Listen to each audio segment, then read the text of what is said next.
As experiences go, flying above an abandoned Paris couldn't be more different from sitting in a circle and hiding secrets from your neighbors, but there's a big common thread here. These disparate ideas power Ubisoft's first two virtual reality games, both of which are coming in 2016.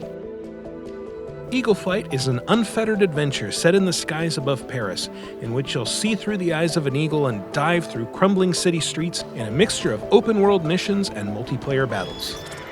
Meanwhile, Werewolves Within is a more intimate experience that brings you closer to other online players to confer, conspire, investigate, and accuse, all in an attempt to find and kill the werewolves hiding in your midst before they can do the same to you. Eagle Flight was on display during the 2016 Game Developers Conference, where we spoke to programming team lead Vicky Ferguson to find out more. So Eagle Flight's a game where you fly as an eagle over Paris 50 years after humans have disappeared. So vegetation's starting to take over and animals are running through the streets, and the city really is your playground to soar around as an eagle. Embracing the ability of VR to render immersive worlds, Eagle Flight creates palpable sensations of height and speed as you explore its overgrown cityscape and try to outswoop and outscreech other players in competitive matches.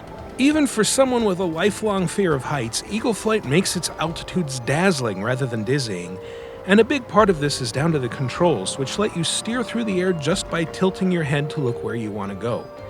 You only need to move a little bit, but if really leaning into your dives and bank turns helps you feel more immersed while dodging pursuers, there's no reason not to go for it.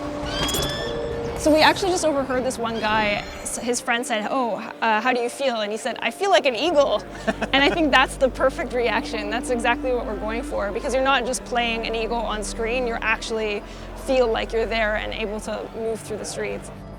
What is it like to work on VR at Ubisoft in particular? It's awesome. We started off with a really simple prototype that we showed at E3 last year, and it looks a lot better now.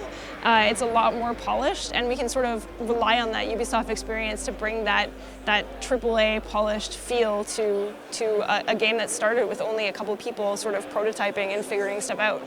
Werewolves Within offers a more stationary experience in which you sit on a council with other players and try to figure out who among you is a killer in disguise. Using voice chat and a system of gestures, Werewolves Within makes it feel like you're sitting in a room full of cartoon villagers, although the real meat of the experience is in discussion and deduction. Using special powers to reveal the roles and secrets of the other villagers, your goal is to talk it out and vote to eliminate the player you think is a werewolf, or, if you're a werewolf, to lie as convincingly as possible and hopefully frame someone else. Roles are randomly reassigned at the start of each round, so you have one chance to get it right. Eliminate the wrong player and the werewolves win. That's just the beginning of what Ubisoft has planned for the virtual reality space. To see what's next, keep your eyes on Ubiblog.